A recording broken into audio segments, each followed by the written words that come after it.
Hello and welcome, everybody. Happy Thursday. We're so glad you're with us tonight on Mystical Awakenings right here at KGRA. We have a dear friend and an amazing human being as our guest tonight. And would you like to? Yes, well, he really needs no introduction, but Right.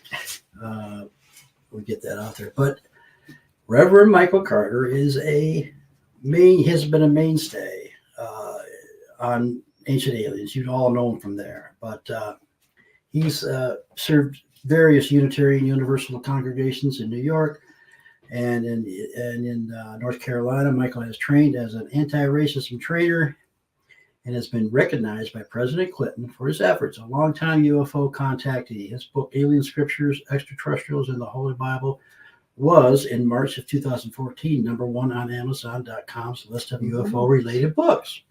Michael has also appeared on George Norrie's Coast to Coast radio show and George Norrie's TV show Beyond Belief on Gaia Television. Other appearances include being a regular consultant on the History Channel's Ancient Aliens series, as well as being featured in the UFO TV documentary The Real 4400 and UFOs, The Hidden Evidence on the Travel Channel. So, folks, we're just so pleased to have our friend back tonight. Welcome, Mr. Reverend Michael Carter. Y'all. How are you? Hello, Michael, and Good welcome. evening, It's so good good to evening. see you. Thank you for doing this. DC. Yes. So, how you been? I know you've been. Well, we talk all the time, but Yeah. I've been okay. My daughter's graduating from high school Saturday. Nice. So Wow, all these congrats. parties and stuff we'll be attending tomorrow and graduation and Sunday. You know, things are going well. I think I told you about the show Yeah.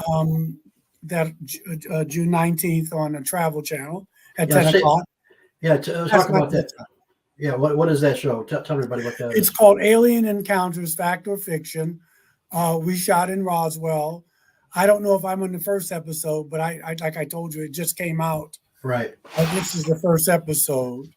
The Ancient Aliens episodes, I don't think have come out yet. Right. And here we are.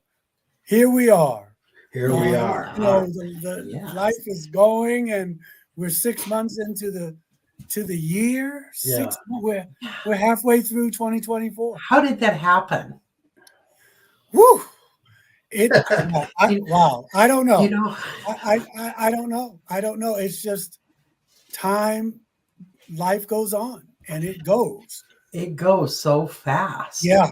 And, you know, I remember my mom telling me when I was younger, you know, the older you get, the faster time goes. And I thought she was crazy. I thought, Yeah. She's losing it. Yeah. Well, I'm here to tell you. No, it's true. It's true. I remember when I was 21, it felt like time had speeded up. Like I don't have the words to explain it except for to articulate it. But you know, and you have kids, so you know as they get older, you know you're getting older. So Right. And here I am. I'll be 67 next month. I'm hoping to get maybe another 30 years out of this journey. You never know. Ought to be 67 again. Oh man, it just goes. So you kind of want to live it while you got it. Right. Yeah. But bless your heart. I mean, you're a busy I know because I'm right behind you. Well, right now we are both 66. Yeah. But, you know, as we get older, it's harder to keep up. And you keep so darn busy, Michael. Well, yeah. And that's why I had to back off of, the Voices podcast. Mm-hmm. And, you know, it's been crazy, but it's been good. But I mean, I'm planning to slow down. I was telling Arjay, you know, I want to retire in 3 years. I'll be 70. And that doesn't mean that I'll stop working, but I want to work because I want to and not because I have to. Right. And I'm trying to figure out a way to do that because, you know, I got a daughter in college. That money has to come from somewhere. Right. But I'm going to have a way where I slow down. And in between that, I'm not going to wait. You know, we have some vacations planned, and I know how to budget my time, for lack of a better word. But yeah, because it just goes really quickly, I just had a good friend die of cancer Friday. Hmm. Someone from my church, I have to do their memorial service, but they were older. They were in their 90s. My good friend was 83. Good life. So, when your friends start dying, it reminds you that you're not going to be here forever. Right. Right. Yeah. Right. So I got to tell you though, when I retired from my daytime job, it doesn't slow down. It gets faster. I just want to let you know that. That's okay. Yeah, I know. You'll be busy. I think it's because of the times we live in, but you're right. I've heard people say, Michael, I'm retired and I'm busier now than I was.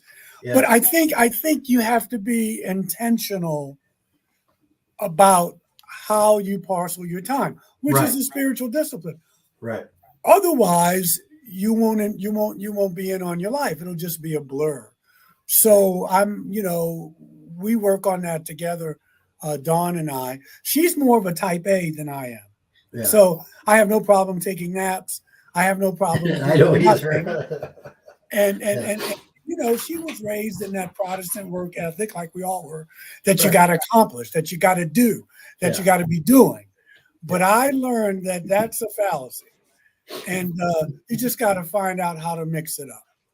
Right. Well, I'm glad you brought up the Protestant Catholic thing, because I do want to get into the Bible tonight, because I love talking that with you.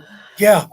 And when I just think of these weird things, I always think of weird stuff, but that's true. I wanted to talk about the fact that Adam and Eve. Well, let's go there. Okay. Uh-huh. So what do they think that we weren't going to figure this out? Because, okay, if Adam and Eve were the first man and woman, Homo sapien maybe, their kids, what Cain and Abel, or okay, yeah, Cain and Abel. Yeah, and who were the daughters? That I don't know. It was Elizabeth maybe, or somebody, or no, that I don't know. Anyway, so what did they figure that they didn't figure that Cain and Abel were going to have sex with their sisters, because the Christian religion doesn't condone incest. So my point is this: that doesn't work. We know that genetically, and that that their kids would have So there must have been more going on, and more creation going on, and more men and women just than Adam and Eve to survive. No, right? You're right. And again, if you go back to the Sumerian text, if you go to the Mayan Popol Vuh, this was a progression. Mm-hmm. And the first thing people do is they go, "Oh my God, there was incest," but not if the Garden of Eden was a laboratory, right? And so that would make sense. But you also notice there wasn't the taboo then, at least in a lot of cultures, because, for instance, if you go a few thousand years after Genesis, the Egyptians were sleeping with their cousins, and because they kept the bloodline together. Right. Now, if you do that now, you can see your kids don't wind up as healthy or what have you. So right. it's hard. We have to remember that we can't put our 21st century sensibilities on what was going on back then. Okay. But having said that, if you look and research, and if you read, for instance, Mankind's Reptilian Past by E.A. Boulay, he goes into great detail that there was a progression. In other words, they created something and they said, this is not working, so we've got to create something else. Or, this way. And so we were a progression. Then you have the time of floods, when some people didn't survive, or most of humankind didn't survive. And so these beings come down and they do like a 2.0 kind of thing. So, all those things have to be kept in mind, because, the running joke is, well, who, are they Adam and Eve? Who's left? But there's probably other beings around as well. Well, that's what I'm saying. And, there was, and maybe they got together as well, and and then maybe that didn't work. So maybe we got some what do you call them? Minotaurs. We got centaurs. We got these mermaids. The Book of Enoch talks about all these experiments and these beings. So it looked like it was a smorgasbord until they got what they wanted. And Well, what they wanted was people to work for them. and This so particular group. yeah. So this is the next question now. So I know Adam and Eve didn't have, uh, and I'm not trying to, be in any way. I'm not trying to disrespect people, but I know Adam and Eve didn't have Asian and didn't have white, Caucasian, and didn't have uh, black and brown and red and in them. So what happened there? I mean, how do they explain that? I mean, the offspring just didn't turn into, a white person. Right. Well, maybe they did, but we know that there were migratory patterns. Yeah. And, depending on where you migrated from, if you were migrating from the deserts of Africa, you may have been darker skinned. Your phenotype may have been different. Maybe your nose, your nostrils were a different, people might, and then that was part of evolution. If you look at the Talmud of Jemanuel, a lot of controversy around that.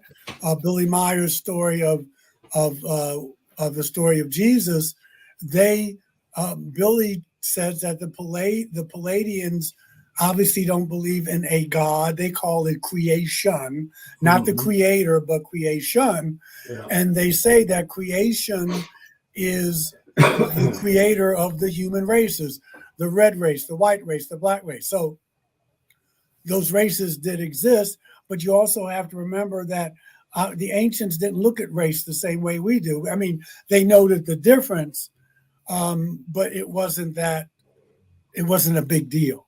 People look different, just like extraterrestrial races look different. When you see these artist depictions of galactic councils and whatever, you see different races, species, And different type of beings. Yeah. So, I mean, my thing is, there's people out there that say that maybe if you're on the Anunnaki theory, that maybe they created different looking beings, human beings, to tell who belonged to who. You know what I mean? Like these people over here. It's hard to do that when you intermarry, because then you've created one of the things about interracial couples or interracial marriages. When you have children, you've created another race of being. Right. Without any mysticism, without any working with you. If I married a Chinese person and we had a kid, and especially if I was one of the first to do that, you've already created another being. Yeah. So my thing is, if they say that Homo sapiens are 200,000 years old roughly, I'm having a hard time gripping with the evolution. It must have been a quick thing, because what I'm trying to get is that I think there was some genetic tampering going on. In my mind. Well, no question, and those numbers don't really mean anything in the sense of, and I go back to our friend Plato.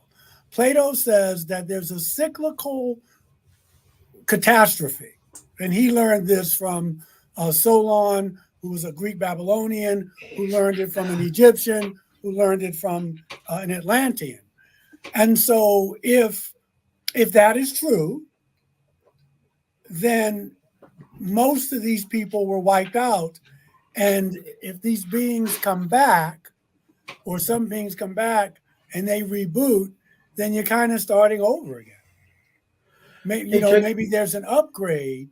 Yeah. So, there's been many cataclysms, we're told, by the Hopi and by Plato. So I was 200,000 years ago. Okay, but if there was a cataclysm before that, then you're missing the time, the 450,000 years before that. Right. So it's hard to get a concrete number of when civilization started.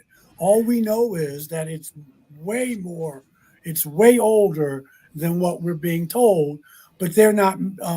These scientists and archaeologists, they're not all, but they're not making room for what Plato. I mean, look, we got people still arguing whether Atlantis existed. They're arguing over this. Sure. Meanwhile, if you go back and read Plato and Herodotus, they talk about it. Why would they lie about this? Right. So humankind, all we know, is much older than what we've been told. Yeah, not only that, I think Atlantis was a lot bigger. It was like spread all over the place. I think that one little city they talk about, the circle, it was just one city of it. But I just recently Atlantis was a continent. Yeah, a continent. Yeah, it wasn't a city. Right, and I listened to this the Awakening conference, and somebody was saying this, and just very interesting because I've heard this before from other people that we actually live in a double binary sun system, and the other sun is a brown sun. And check this out: it comes into close to us every 4,200 years. So that might be the cycle of, like you said, about every 5,000 years we might have some catastrophes going on because of this.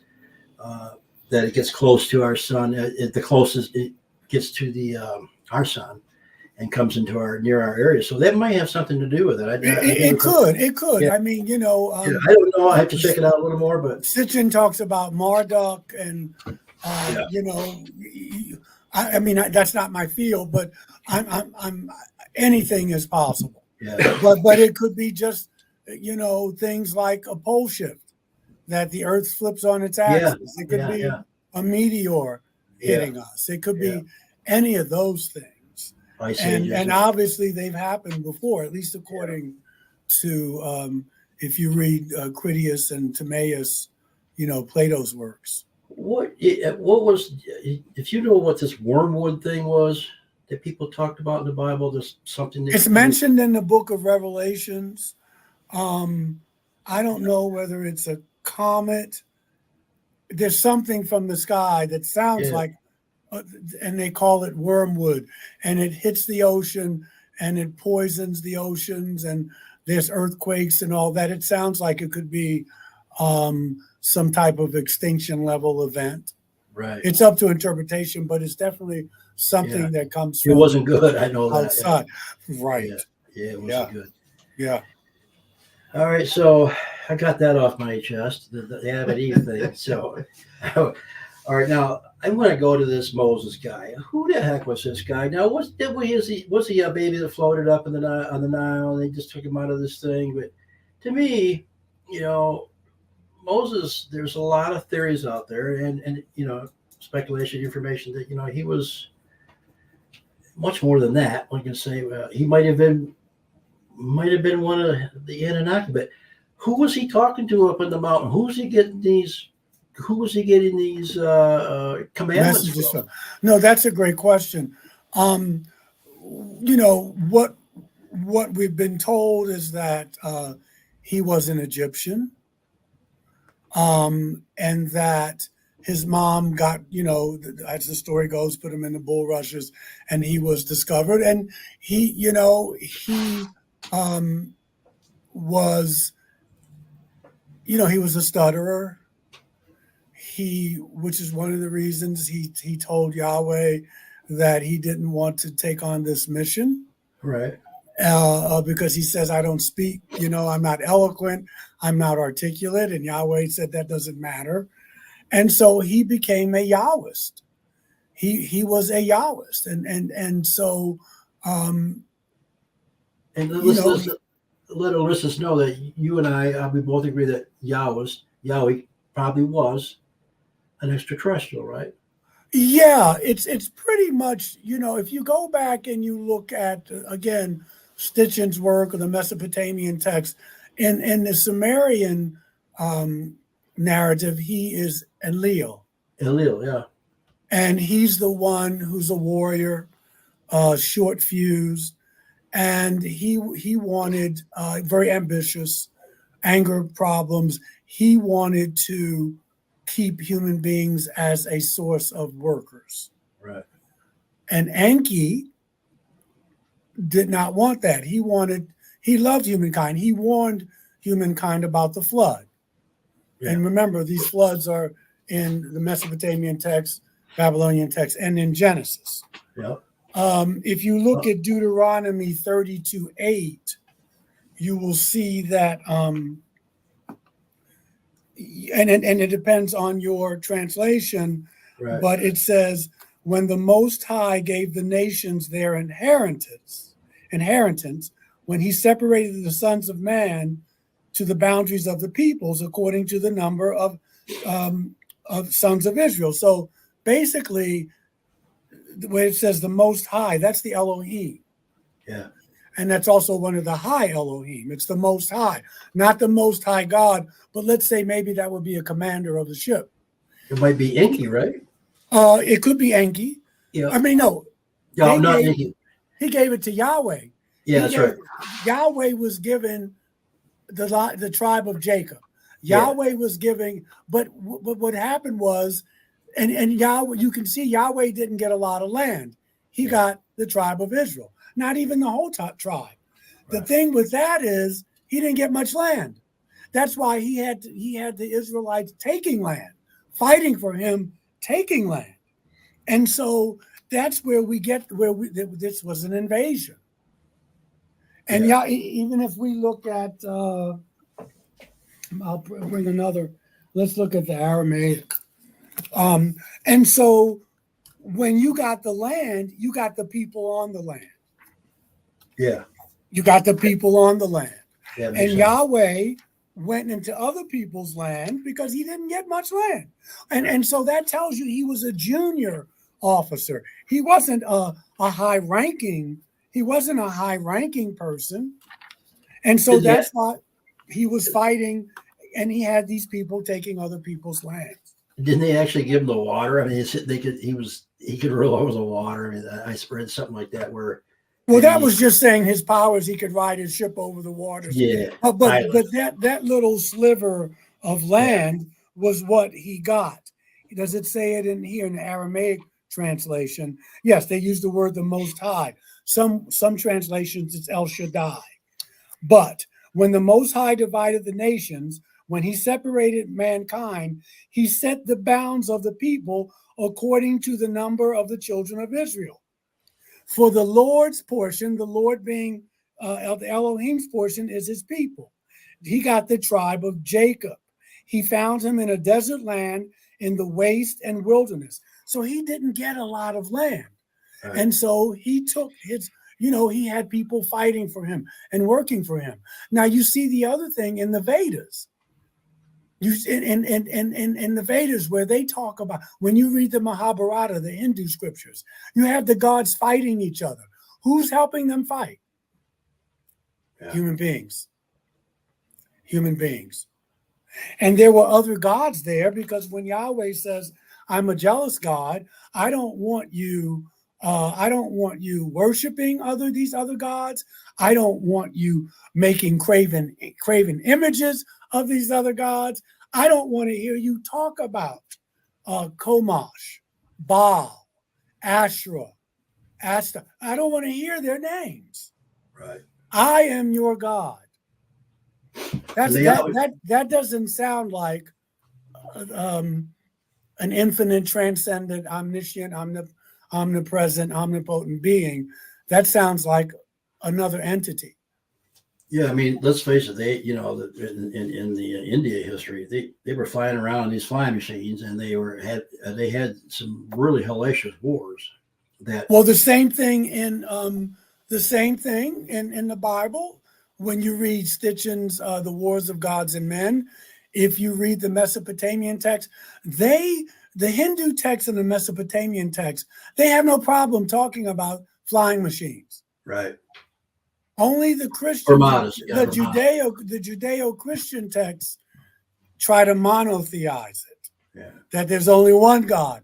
But primitive Judaism was a combination of many gods. Right. And we talked about this in the 6th and 7th century. They doctored up the scriptures, but they also to make it seem like one God, and they tore down all the what do you call them, the altars and what have you, King Hezekiah and King Josiah, his grandson, they wanted to make Judaism a monotheistic theocracy. And so you have one God, one high priest, one temple in Jerusalem. It was just easier to govern that way. Yeah. It's not a big mystery. We do that today. Yeah. You know, everybody's going to be a Yahwist. Okay, Yahweh's the God, and whoever the king is going to be, you have the king, the high priest. You got one temple that was going to be in Jerusalem. You know, collecting all the wealth, and you have them saying Yahweh's going to say what's fake news. Yahweh's going to tell you the Yahwists are going to tell you what's fake news and what isn't, and we see that going on today. Right. I mean, was that during Akhenaten? Am I saying that right? Akhenaten? No, this was after. This was in the sixth. Well, actually, this was in Akhenaten was before. Yeah, because this is after the Exodus. Yeah. They tried that back then too. 6th or 7th century. Yeah, they tried that back then though too. You know, to make it one monotheist, and then it didn't go so well for them. But they was kicked out. But and I'm telling you what, if you see pictures of Akhenaten, I mean, even if it's an artist, depicting what those folks were not from here. I'm telling you. Yeah, I mean, they wouldn't. They look like they were not. Yeah, they're not from here. Fully human. Right. But and this is what we have. This is what we have today. I mean, you have these beings come down, and there's a pro and con to it. The cons are, and they weren't all like Yahweh, but they were very human.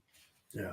They made love, they drank, they fought each other, they got jealous. You see it in the Greek pantheon with Zeus. They raped people, they carried on. And so the good thing they taught us, if you will, was what plants were good. They taught us what plants were good for consciousness, what plants weren't. Asher supposedly taught people how to make beer in Sumerian times. And Ben Franklin says beer is God's way of telling that he loves us. They gave us how to create cities and urban living and sanitation and animal husbandry and agriculture. Yeah. And then you have another group that wanted to keep us ignorant, that we didn't even know we were naked, that didn't want to warn us when we were about this earth change, about the flood, that kind of thing. Yeah. But the other cons of that is they teach you how to use money. They teach you this is going to be a ruler. So now you start getting the have and the have-nots. This is how we're going to cultivate this land. This land belongs to the king. Okay, now you got people who don't have land, and you got people ruling over.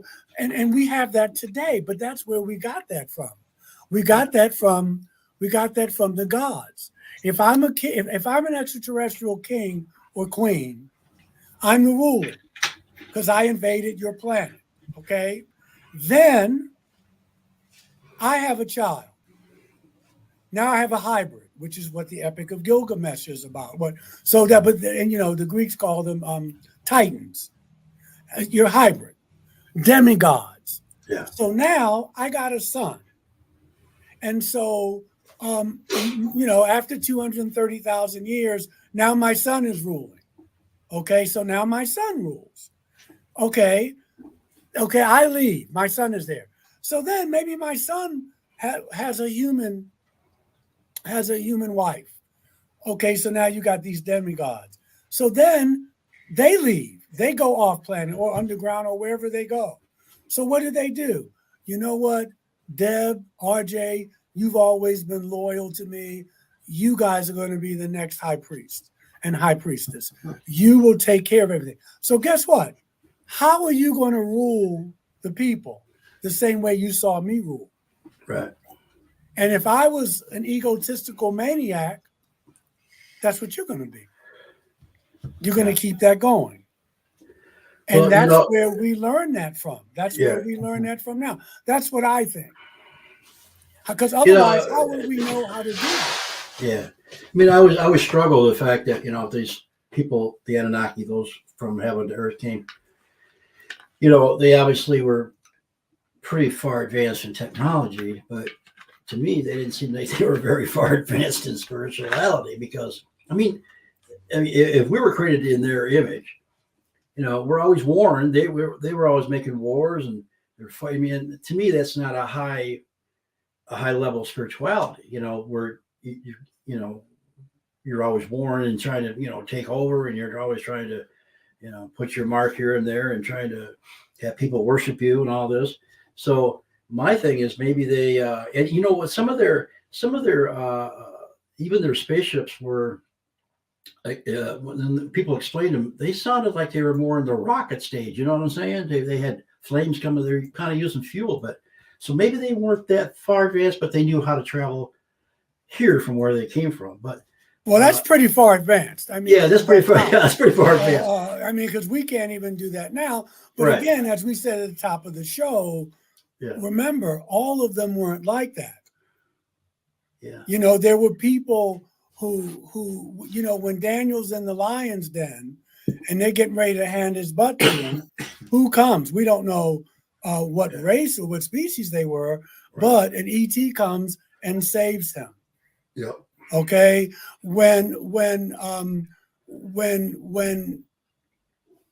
Abraham and Sarah are trying to, they're just trying to make a life, and the beings come and say, Abraham, this is what your destiny is. Your wife is going to have a child. Do you know what I'm saying? If we go to the New Testament, we'd be talking about maybe a different race of people than what Jesus, that Jesus is talking about. Yeah. Come on, man. They help Paul when he's going to Rome. An angel comes and comforts him. They get Peter out of prison at one time in the book of Acts. So they weren't all ne'er-do-wells, and I think that's what people have to hear. The other thing is that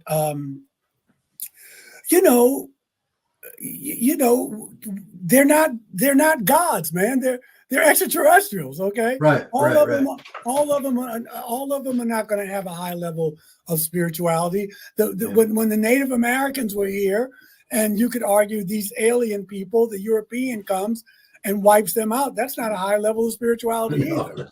You know what I mean? So I think that we kind of expect these beings, and some of them are, obviously, but that doesn't mean all of them are. And just because you have high technology doesn't mean you're a deeply spiritual person. It just means you have high technology. Look at our country.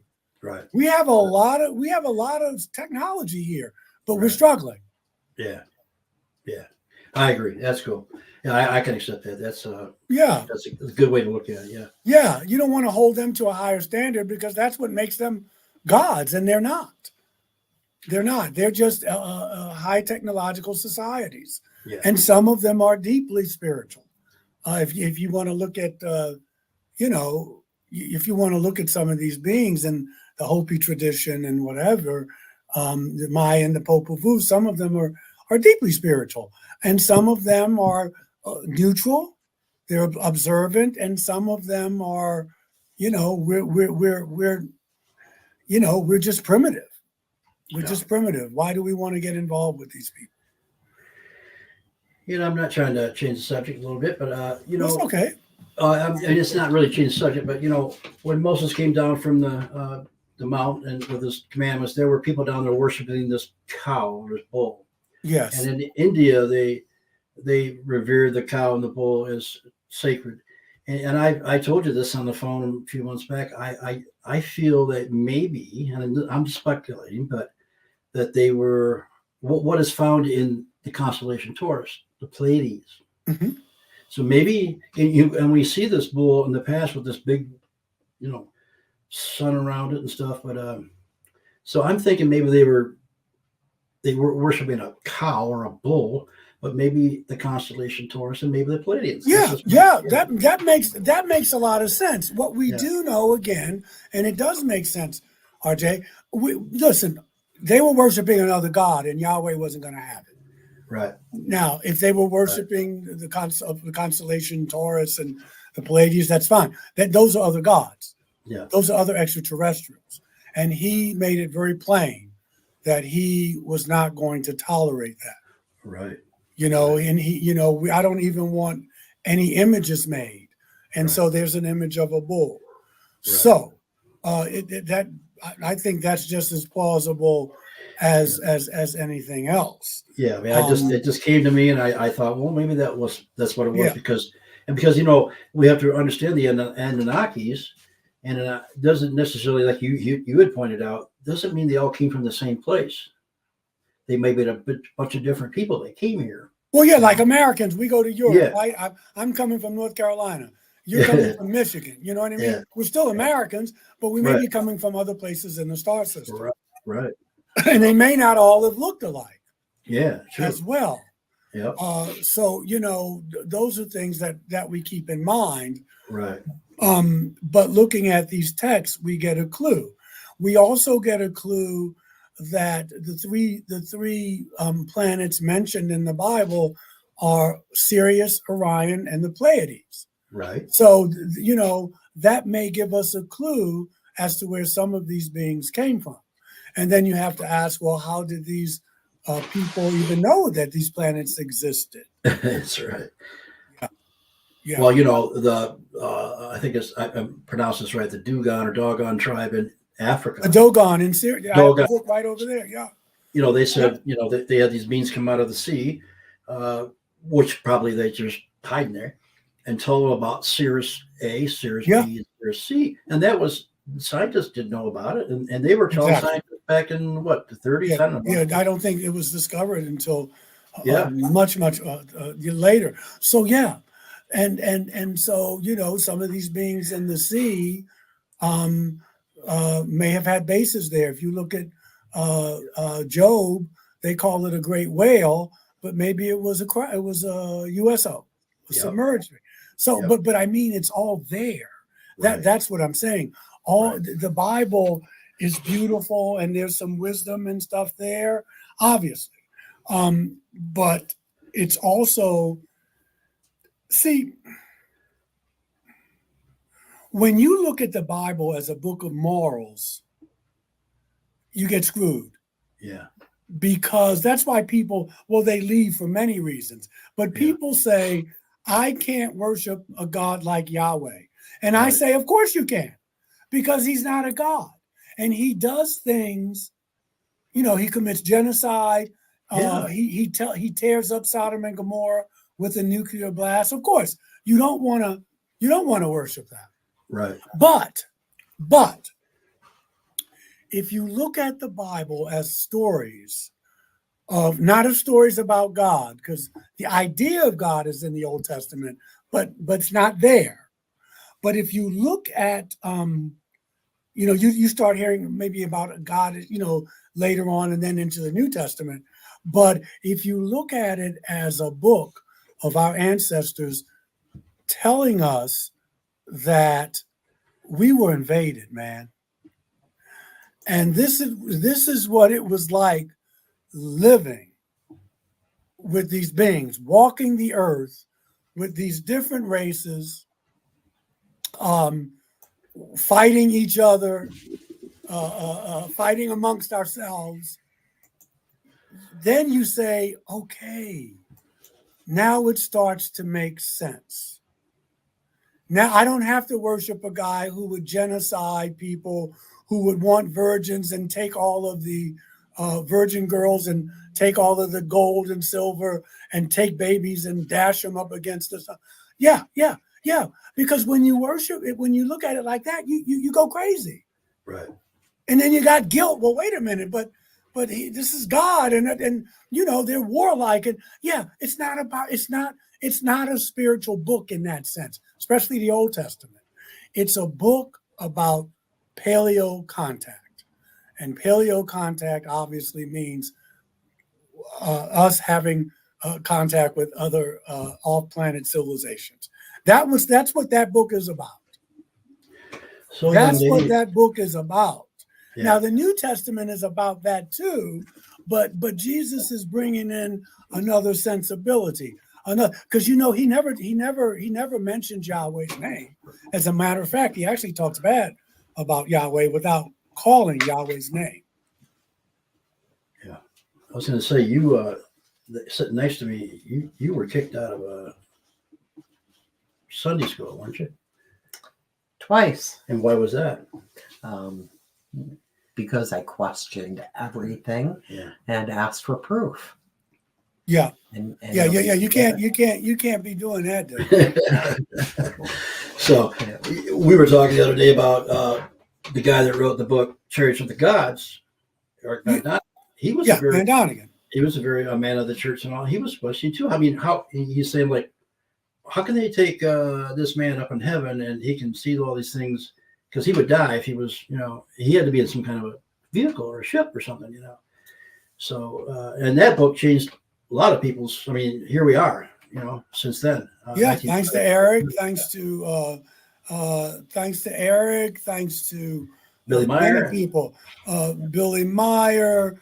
Thanks to Dr. Barry Downing, UFOs in the Bible, back in 1968. The list goes on. And they may not have been always historically accurate. That's not the point. The point is that they got you to think out of the box. Yeah. And so when you look at the Bible, when you just go, hey, these are our ancestors trying to describe what they saw, but they didn't have the vocabulary.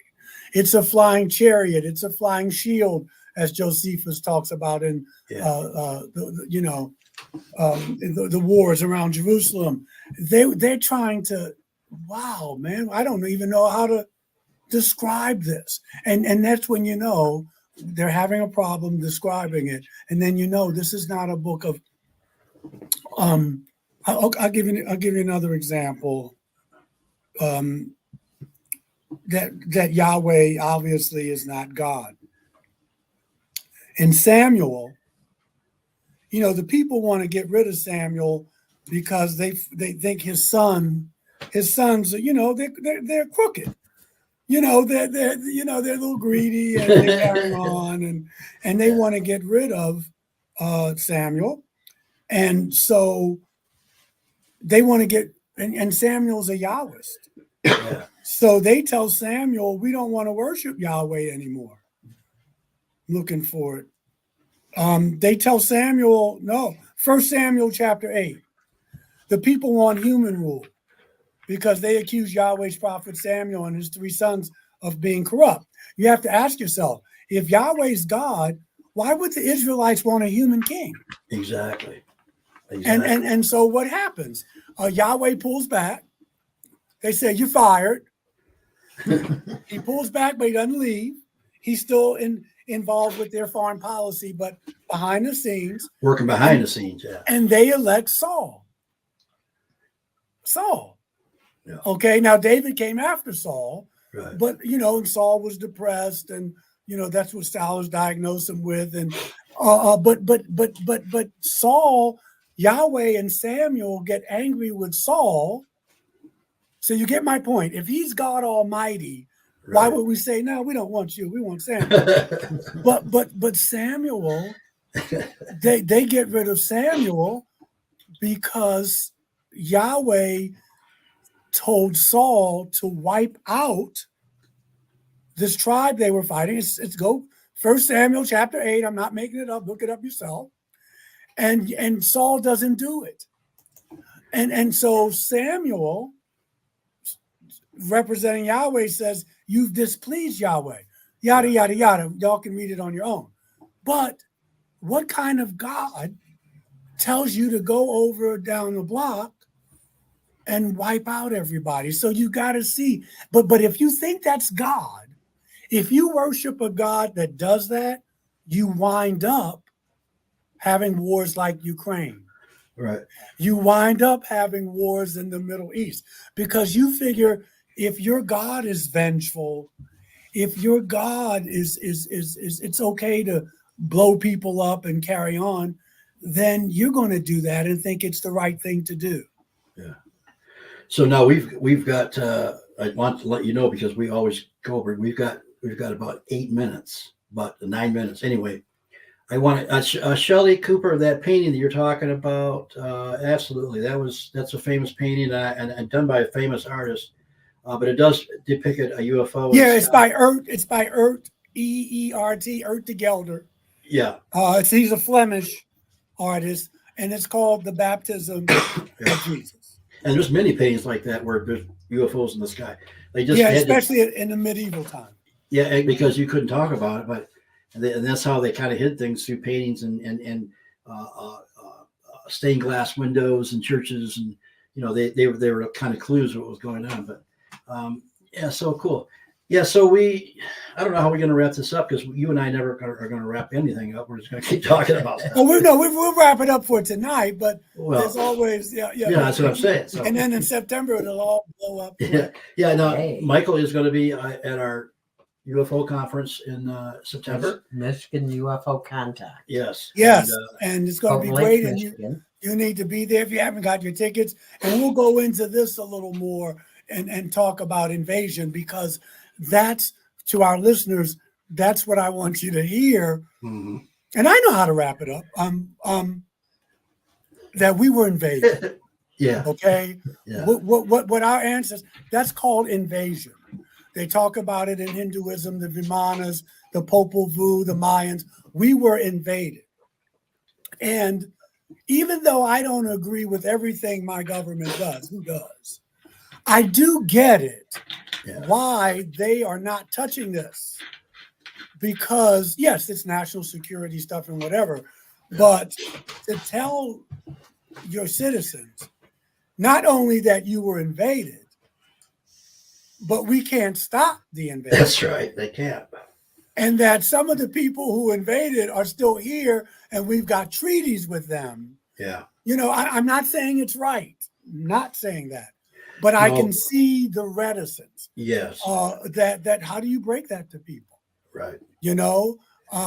So and maybe between now and from now on going on, this disclosure is coming drip by drip. It's not a whole big to do, but little by little they're giving us crumbs, but we'll take it. Yeah, I'll take it. I guess.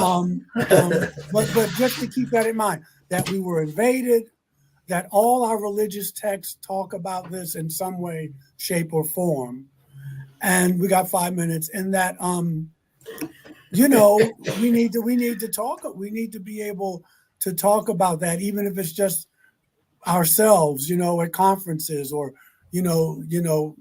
meetings and stuff. We were invaded, and we are invaded now. And I can go into that, but we only got 5 minutes. But we've been told that. Hayam Ashad, the former Israeli space defense. I heard him when he talked. He said the United States, as well as other countries, have been in touch for over 70 plus years, which takes you back to Truman and Eisenhower. Right. That there's bases on Mars, that there's some extraterrestrials who want disclosure, and there's some who don't. Yeah. There's some who don't. But we're getting our marching orders from them. So, it gets a little more complicated. And that there is a galactic council. He says there is a galactic, and they didn't kill him, and they didn't poison him, and he didn't get some rare form of cancer. And we can go on and on with these names. Gary Nolan is talking about it. Jacques Vallée is saying he's working on exotics. So we're getting disclosure. It's just not the way you want it to happen. But nobody's fool enough to walk out on the White House lawn and say, guess what, folks? We've been lying to you for 80 years. Yeah. We've even had to kill some people who got too close. No one's going to say that. That's treason. Right. Yeah. Yeah. Right. And going to say we're signing, we have treaties with people because that's against the Constitution. No, your political life in your private, it's over if you come out and say that. Yeah. And also, we talked about this. They also have a say in it too.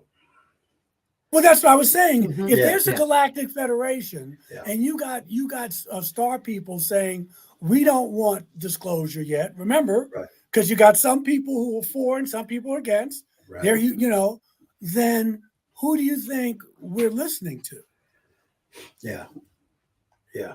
I mean, it's a touchy situation.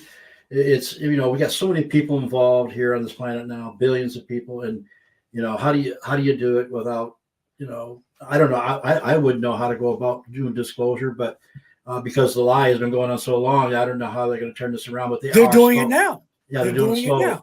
And for me, of course, it's not fast enough, but But- I get it. Yeah.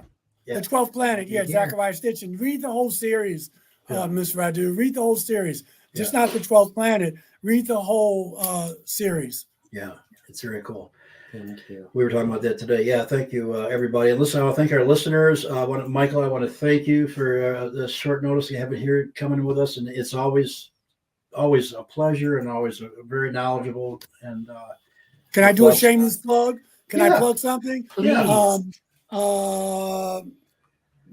don't know if I'm in the first episode, but June 19th, 10 o'clock, Discovery Channel, Alien Encounters, Fact or Fiction.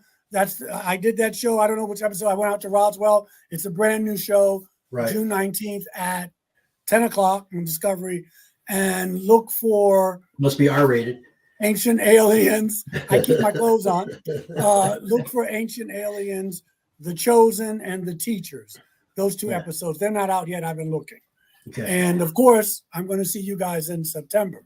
Yeah. Along with Absolutely. Natalie. I saw Natalie on here, Olsen. Yes. Yeah. Y'all get your Can't wait to tickets see and her. come on out. Yeah. Yes, everybody needs to be there. And I want to point out all of this information. This is why these conferences are so important. So people can connect, get the information firsthand, and learn together. Mhm. So, as you said, if you don't have your tickets yet, get them.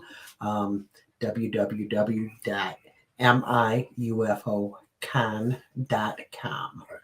So We love you, brother. We Yes. tell your wife and daughter we love them too. And we will talk soon. And appreciate you coming on, man. Thanks a lot. thank you. Thank you, brother. I got one more to do. Then I'm going to rest. Okay, Yes. love you, I'll man. call you when the game comes on. Okay. All right. Talk to you later. All right, bye. Okay, everybody have a wonderful y'all. night until we meet again. May all of your awakenings be mystical. Good night, Good everybody. night, everybody. We love you.